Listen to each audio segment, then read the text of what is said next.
Hi everyone, welcome to our channel Konaseema రుచులు. ఈరోజు మన వీడియోలో గోధుమ పిండి హల్వా చూపిస్తున్నానండి. చాలా రుచిగా ఉంటుంది, చాలా సింపుల్గా చేసుకోవచ్చు. ఇది మనకి 4-5 రోజుల వరకు నిల్వ ఉంటుందండి. 4-5 రోజులు కూడా ఇంతే సాఫ్ట్గా చాలా బాగా వస్తుంది. అచ్చు స్వీట్ షాప్లో హల్వా ఎలా ఉంటుందో అలానే ఉంటుంది. గోధుమ పిండి హల్వాకి 1 కప్పు గోధుమ పిండి తీసుకున్నాను. మనకి హల్వా క్వాంటిటీ చాలా అవుతుందండి. ఇది చేసుకునేటప్పుడు చూస్ చేసుకోవాలి. మీరు చిన్న కప్పుతో చేసుకున్నా కూడా క్వాంటిటీ ఎక్కువే అవుతుంది. ఇంకా ఇందులో నూనె కానీ, నెయ్యి కానీ, ఉప్పు కానీ ఏమీ అవసరం ఉండదు. ఇలా తగినన్ని నీళ్లు పోసి చపాతీ పిండిలాగా సాఫ్ట్గా కలుపుకోవాలి. చూడండి, ఇలా బాగా కలుపుకున్నాం కదా. ఇలా కలుపుకున్నాక 1 కప్పు గోధుమ పిండికి అదే కప్పుతో 2.5 కప్పుల నీళ్లు పోసుకోవాలి. ఇలా నీళ్లు పోసుకొని మూత పెట్టేసి 1-2 గంటల పాటు నానబెట్టుకోవాలి. ఇలా పిండి మునిగేంత వరకు నీళ్లు పోసుకుంటే సరిపోతుంది. మీకు టైం ఉంటే కనుక ఇంకొక గంట నానినా కూడా పర్వాలేదు. నేను 2 గంటలు నానబెట్టానండి. 2 గంటల తర్వాత ఈ విధంగా ఉంటుంది.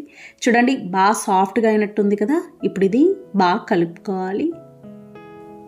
కొంతమంది ఇదే హల్వాని నైట్ గోధుమలు నానబెట్టి రుబ్బి పాలు తీసి హల్వా చేస్తారు. ఈ పద్ధతి అయితే కొంచెం ఈజీగా ఉంటుంది.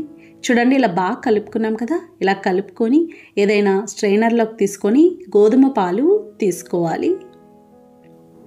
ఇలా వడపోసుకున్నాక పైన పిండి ఉంటుంది కదండి, అది ఒకసారి చేత్తో బాగా కలుపుకోవాలి. ఇలా కలుపుకొని ఈ మిగతా పిండిలో ఇంకొంచెం నీళ్లు పోసి కలుపుకోవాలి. మనకి ఇంకా గోధుమ పాలు వస్తాయండి. ఆ పాలు వచ్చేంత వరకు ఇలా తీసుకోవచ్చు.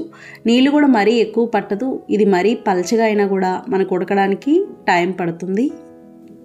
ఇలా కలుపుకున్నాక మళ్ళీ అదే విధంగా వడపోసుకోవాలి. ఇలా వడపోసుకొని ఒకసారి చేత్తో బాగా కలుపుకోవాలి. ఇంకా ఇందులో పాలు రావండి. చూడండి, పిండి ఇదంతా పిప్పులా వచ్చేస్తుంది. ఇది ఇంకా మనకి పనికిరాదు, తీసేయచ్చు. గోధుమ పాలన్నీ ఇలా తీసుకున్నాం కదా. ఇప్పుడు ఇది కదపకుండా 1 గంట పాటు అలా ఉంచేసేయాలి. అలా ఉంచడం వల్ల చూడండి, పైన నీళ్లు తేరుతాయి, కింద పాలు ఉండిపోతాయి. ఈ పైన తేలిన నీళ్లు తీసేసుకోవాలి.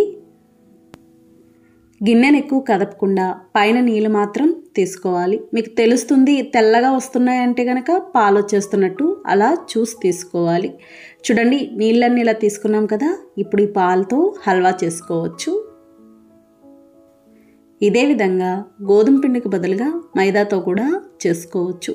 ఇప్పుడు స్టవ్ ఆన్ చేసి ప్యాన్ పెట్టి 1 కప్పు గోధుమ పిండికి అదే కప్పుతో 1.25 కప్పుల బెల్లం వేసుకోవాలి. అంటే 1/2 కప్పు తగ్గించి 2 కప్పుల వరకు పడుతుంది. అలాగే 1/2 కప్పు నీళ్లు పోసుకొని పాకం రానివ్వాలి. ఈ హల్వా పంచదారతో కంటే కూడా బెల్లంతో చాలా బాగుంటుందండి. చూడండి, బెల్లం కరిగి ఇలా మరుగుతుంది కదా. ఇప్పుడు ఒకసారి వడపోసుకోవాలి. అంటే బెల్లంలో ఒక్కొక్కసారి గడ్డి, ఇసుక అలా ఏమన్నా ఉంటాయి. ఒకవేళ లేకపోతే కనుక మీరు ఉంచేసేయచ్చు. ఇసుక కానీ అలా ఉంటే ఇలా ఒకసారి వడపోసుకోవచ్చు. ఇలా వడపోసుకున్నాక ప్యాన్ ఒకసారి కడిగి బెల్లం పాకం వేసుకోవాలి. ఇందులో 4 యాలకులు కూడా వేసి పాకం రానివ్వాలి. దీనికి బాగా ముదురు పాకం, లేత పాకం అలా ఏమీ ఉండదండి.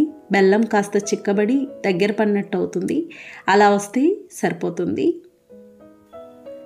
చూడండి, ఇది కాస్త చిక్కబడింది కదా. ఇప్పుడు ఒకసారి పాకం చూద్దాము. నీళ్ళల్లో వేసి చూసుకున్నప్పుడు ఇలా దగ్గర పడినట్టు అవుతుందండి. కాస్త ఇలా వస్తే సరిపోతుంది. ఈ విధంగా రావాలి. పాకం ఇలా వచ్చాక మనం ముందుగా తీసుకున్న గోధుమ పాలు వేసుకోవాలి. ఈ పాలు వేసుకునేటప్పుడు ఒకసారి గరిటెతో ఇలా కలిపి వేసుకోవాలి.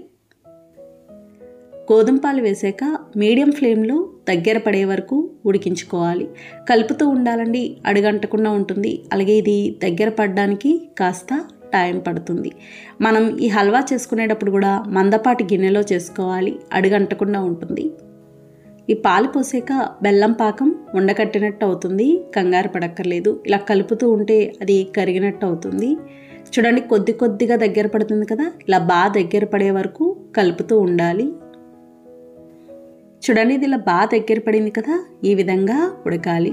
ఇక్కడి నుంచి మనం నూనె వేసుకోవాలండి. హల్వాలో నెయ్యికి బదులుగా నూనె వేసుకుంటేనే బాగుంటుంది. అదే నెయ్యి వేశారనుకోండి మీకు తెల్లారేసరికి నెయ్యి అంతా అట్టలాగా పేరుకుపోయినట్టు అయిపోతుంది. అస్సలు హల్వా తినలేరు, వెగిటొచ్చినట్టు ఉంటుంది. అదే నూనె అనుకోండి మీకు అలా పేరుకోదు, చాలా బాగుంటుంది. మనకి స్వీట్ షాప్లో కూడా నూనె వేస్తారు. హల్వా ఇలా ఉడికినప్పటి నుంచి నూనె వేస్తూ కలుపుతూ ఉండాలి. నూనె ఎంత పడుతుందో తెలియదండి మనకి. ఈ హల్వా నూనె వదిలేంత వరకు కూడా కొద్ది కొద్దిగా నూనె వేస్తూ కలుపుతూ ఉండాలి. నేను ఒక అరగరిటె వరకు వేస్తున్నాను. మనం వేసిన నూనె అంతా పీల్చేస్తుంది. మైసూర్ పాక్కి ఎలా అయితే వేస్తామో అదే విధంగా వేసి కలుపుతూ ఉండాలి. అలాగే నూనె తీసుకునేటప్పుడు సన్ఫ్లవర్ ఆయిల్ ఏదైనా పర్వాలేదండి. వేరుశనగ నూనెని, పప్పు నూనెని అలా వాసన వచ్చే నూనెలు తీసుకోకూడదు. నూనె వేడి చేయాల్సిన అవసరం కూడా ఉండదు. పచ్చి నూనె వేసుకోవచ్చు. మంట మాత్రం పెంచకూడదు, మీడియం ఫ్లేమ్లో ఉంటే సరిపోతుంది. ఇలా కలుపుతూ ఉండాలి, అడుగంటకుండా ఉంటుంది. ఈ హల్వా చేసుకునేటప్పుడు లోతుగా ఉన్న ప్యాన్లో చేసుకుంటే మనకి కలుపుకోవడానికి వీలుగా ఉంటుంది. చూడండి నూనె అంతా ఇలా పీల్చేసినట్టు అయిపోతుంది. ఇలా పీల్చిన వెంటనే మళ్ళీ మీరు కాస్త నూనె వేసుకొని కలుపుకోవాలి.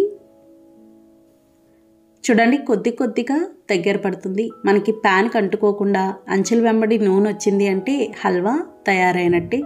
చూడండి ఇది నూనె పైకి ఎలా కనిపిస్తుందో ఈ విధంగా రావాలండి. ఇలా వచ్చేంత వరకు ఉడికించుకోవాలి. ఇలా వచ్చాక ఇంకా నూనె వేయాల్సిన అవసరం ఉండదు.